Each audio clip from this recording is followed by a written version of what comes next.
Well, here we are. Do YouTube. Another chicken processing. Oh no, this ain't chicken. Smithfield. This is pork. It's a pork processing plant. Look at all these buzzards out here. I don't know what they call. I call them buzzards. Look like baby vultures out here. Look at this. Just chilling. And they only come around when there's death in the air.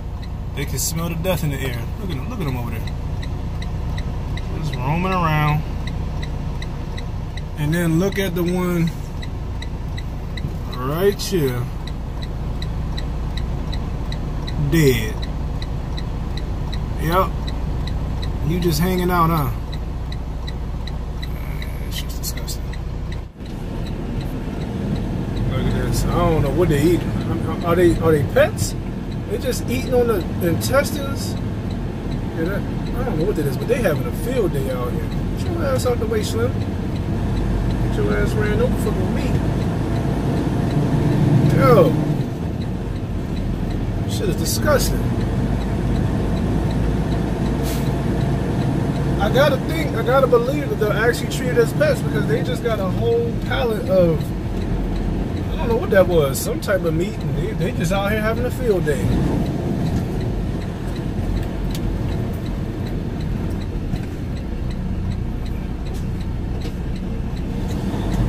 Let's go grab this load and get up out of here. Ferrari with the spider top, frozen Fiji bottles in my watch. I stay on the clock, I'm always on the clock. YouTube, what it do, people? Man, y'all seen that crazy mess. Getting in this video, all them scavenger ass birds. I don't really even know what they're called. I know they're not vultures. They're definitely relatives of vultures, but I've seen a vulture. Vultures are huge, and those birds are pretty big. I don't know if the video did it justice, but those birds were pretty big. But it's crazy. They're having a family reunion over there, man. They having a ball. Like y'all saw that little pallet of meat. I don't know what it was, scraps or whatever, but they was going at it, and they was eating some other mess that was back there. You seen them posted up on that mulch pile. I don't know what was going on. All I know is I didn't like it, and I got the hell up out of here. But let's see, man. It's been a pretty eventful day for me.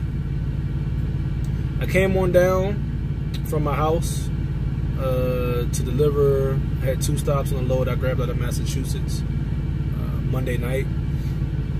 So came from Massachusetts down to my house, and I'm staying home for about 20 hours.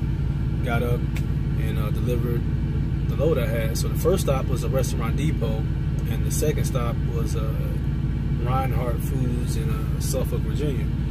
On my way to Reinhardt Foods in Suffolk, Virginia, end up seeing and running into the homie, a trucker named Jay. I'm riding down the road, man. I actually had missed my exit, so I had to go up, turn around, and come back, which everything happens for a reason, right? Because had I made my exit initially, then I would have been so much further ahead, I would never have known he was there. But anyways, I look in my mirror, I see this MBI truck, and I'm like, I know I'm in his neck of the woods. I wonder if that's him. Let up off the gas, slow down a little bit. He catches up, pull up next to me on my driver's side.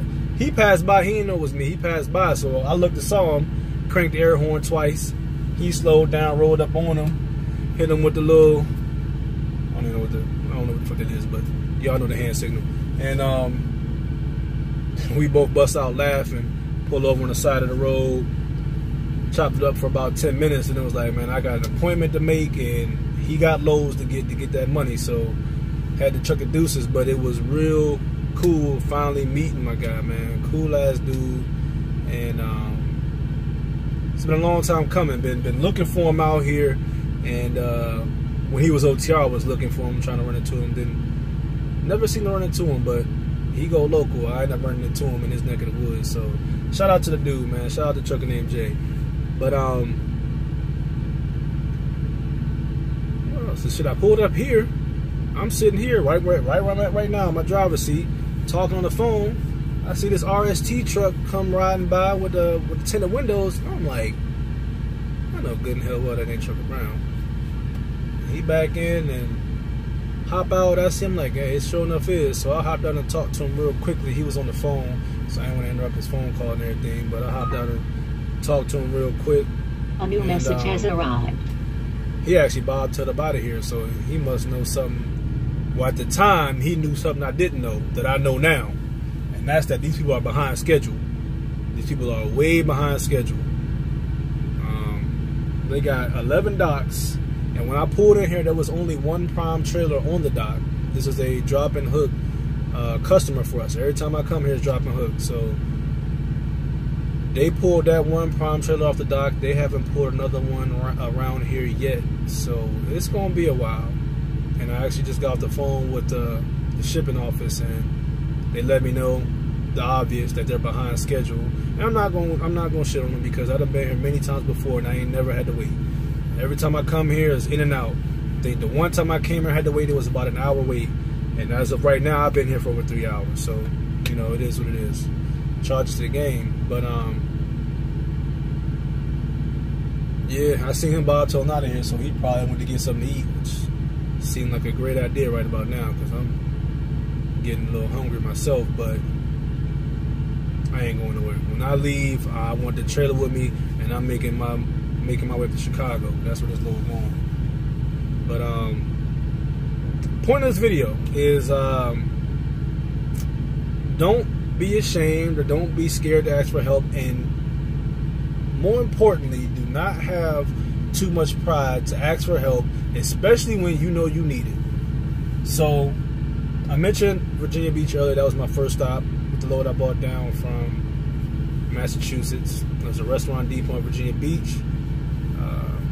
The way the place is set up, you have to blindside back in. There was enough room to turn around, but due to the other trucks sitting there waiting for their appointment times, didn't have enough room to make the U-turn. So end up having to blindside in. So of course, I end up getting the dock that's in between one of their drop storage trailers and a Coca-Cola truck. I got to get in between them, and it's more than enough space to get in there. Like if I was driver's side back in, it would have been no issue at all. But blindsiding is a whole nother beast. So I hopped out and I asked one of the drivers that was there waiting for his appointment. I had an 8 o'clock, he had a 9 o'clock. I asked him if he wouldn't mind helping me. He said, sure, no problem. He got out and started helping me back in. And then another driver that was there actually got out to help as well. So I had one on each side, and it just took all the stress away. And I was able to get in there, no issues, didn't hit nothing, lined up perfectly on the dot, and you know, everything was good. And that's because I wasn't afraid to ask for help. I didn't have too much pride to ask for help. I got 6.5 going on 7 years of driving experience. I've seen a lot of different situations, a lot of very tight situations. I've seen all kinds of docks. I've shown y'all some of them. I've been in situations that from the offset didn't look possible, but I made it work without incident. So it would have been real easy for me to say, to be bullheaded like I don't need help, I can do it myself. But I'm not dumb. I know that, hey, I know I ain't trying to hit nothing. So I got out and asked for help, and I got the help. Cannot be ashamed, cannot be scared, and cannot have too much pride to ask for help when you need it out here. And 9 times out of 10, man, if you ask somebody for help, another driver, they're gonna do it.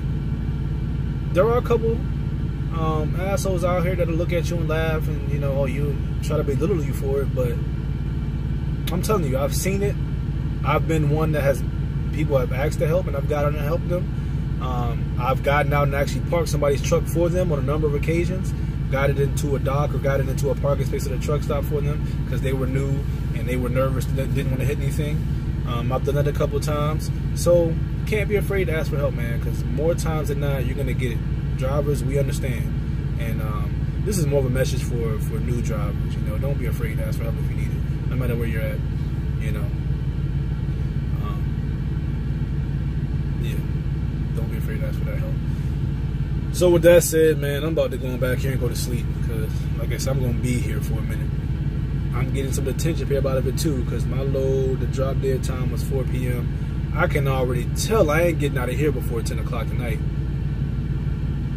10 o'clock, maybe even midnight. And once the load is ready, I want to get on it, hook up to it, and roll. I want to just make as much headway as I can towards Chicago. Stop somewhere in Ohio, more than likely. Take my break, get up, get back to it, deliver this load Friday morning, get something else, heading back east, and because I got to get back home Monday. I got 2 doctor's appointments next week, so kind of sucks because when I got this load, I'm driving right by the house, straight up 95. So I was like, all right, I'm gonna get to go home again, take a 10-hour break at home. But since the load ain't ready, I ain't going nowhere, because by the time the load get ready, ain't gonna be no point in going home, man. It's gonna be 11 o'clock. I'm about 3 hours away from the house. Roll up in the house at 2 in the morning for what? You know, I might as well just keep on making progress, heading toward my destination. And I'll be back home next week anyways for a couple days, so it is what it is. Anyways, y'all know what it is, man. Appreciate y'all for watching, liking, sharing, subscribing, all of that. And yeah, y'all know. Until next time, y'all. I stay on the clock, I'm always on